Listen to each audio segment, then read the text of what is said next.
Γεια σας, είμαι η Κατερίνα και σήμερα θα σας δείξω 25 τρόπους με τους οποίους μπορείτε να πείτε ναι, επειδή εσείς μου το ζητήσατε.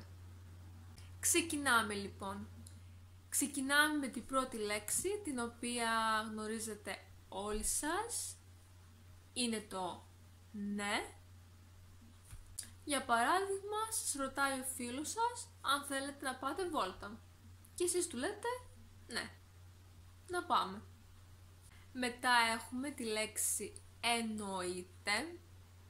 Για παράδειγμα, είναι καλοκαίρι και ο φίλος σας προτείνει να πάτε θάλασσα και σας ρωτάει θέλεις να πάμε σήμερα θάλασσα και εσείς λέτε εννοείται. Ναι, αμέ. Για παράδειγμα, σας λέει η φίλη σας πάμε να φάμε παγωτό και εσείς της λέτε ναι, αμέ. Ασφαλώς. Για παράδειγμα, σας ρωτάει κάποιος αν έχετε κάνει την φορολογική σας δήλωση και εσείς του λέτε ασφαλώς, αλλιώς θα έχετε πρόβλημα. Εντάξει. Για παράδειγμα, σας λέει κάποιος ότι τελικά θα πάμε διακοπές τον Ιούνιο και όχι τον Αύγουστο και εσείς του λέτε εντάξει. Δέχομαι. Για παράδειγμα, ένας νεαρός κάνει πρόταση γάμου στην κοπέλα του και αυτή του λέει δέχομαι. Τόσο απλά. Τι περιμένουμε? Για παράδειγμα, σας ρωτάει η φίλη σας αν θέλετε να πάτε για καφέ και εσείς επειδή είστε ενθουσιασμένοι και θέλετε, της λέτε τι περιμένουμε, πάμε. Γιατί όχι? Για παράδειγμα, σας καλεί ο φίλος σας για να πάτε να δείτε έναν αγώνα ποδοσφαίρου και σας ρωτάει αν θέλετε να έρθετε και εσείς του λέτε γιατί όχι. Φυσικά και μπορώ. Για παράδειγμα, σας ζητάει ο φίλος σας να πάτε στο σούπερ μάρκετ για να το αγοράσετε κάτι και σας ρωτάει αν μπορείτε να το κάνετε αυτό και εσείς του λέτε φυσικά και μπορώ. Κανένα πρόβλημα. Για παράδειγμα, σας παίρνει τηλέφωνο η αδερφή σας και σας λέει ότι δυστυχώς σήμερα δεν θα μπορέσετε να πάτε να κάνετε μία βόλτα επειδή βρέχει και εσείς της λέτε κανένα πρόβλημα. Με μεγάλη μου χαρά. Για παράδειγμα, ο φίλος σας θέλει να τον βοηθήσετε με την εργασία του και εσείς του λέτε με μεγάλη μου χαρά. Έγινε. Για παράδειγμα, σας παίρνει τηλέφωνο η φίλη σας και σας λέει να βρεθείτε σήμερα στις 6 το απόγευμα και εσείς της λέτε έγινε. Όπως θες.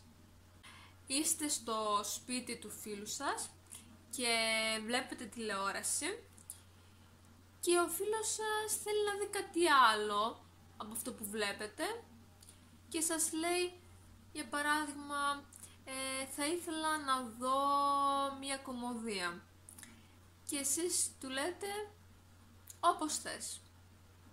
Δεχτεί η πρότασή σου. Για παράδειγμα, είστε στην δουλειά και ο συνεργάτης σας προτείνει να κάνετε ένα project μαζί. Δηλαδή θα ήθελε να συνεργαστεί μαζί σας και εσείς του λέτε δεχτεί η πρότασή σου. Βεβαίως. Για παράδειγμα, σας ρωτάει ο φίλος σας αν είστε έτοιμος και εσείς λέτε βεβαίως. Φυσικά. Μπαίνει η μητέρα σας στο δωμάτιό σας και σας ρωτάει αν έχετε κάνει τα μαθήματά σας και εσείς λέτε φυσικά. Ίσως να είναι και ψέματα. Εξαιρετική ιδέα. Για παράδειγμα, σας λέει ο αδερφός σας, λέω να πάμε διακοπές στη Σαντορίνη φέτος. Και εσείς του λέτε, εξαιρετική ιδέα. Ακούγεται καλό. Για παράδειγμα, σας λέει ο φίλος σας, πάμε να φάμε πίτσα μετά. Και εσείς του λέτε, ακούγεται καλό. Όντως. Σας λέει η φίλη σας, το παρατήρησες ότι έχω δυνατήσει. Και εσείς της λέτε, όντως. Δηλαδή όντως αδυνάτησες. Προφανώς. Για παράδειγμα, πάτε για τρέξιμο με τον φίλο σας και σας ρωτάει αν πρέπει να πάρετε και νερό μαζί σας. Και εσείς του λέτε, προφανώς. Συμφωνώ. Σας λέει η φίλη σας, νομίζω ήρθε η ώρα να διαβάσουμε. Και εσείς της λέτε, συμφωνώ. Καλά. Η φίλη σας ξέχασε κάτι και πρέπει να γυρίσει πίσω στο σπίτι της. Και σας ρωτάει, θα με περιμένεις? Και εσείς της λέτε, καλά. Ναι, θα το ήθελα πολύ. Σας ρωτάει ο φίλος σας αν θέλετε να πάτε αύριο για ψάρεμα. Και εσείς του λέτε, ναι, θα το ήθελα πολύ.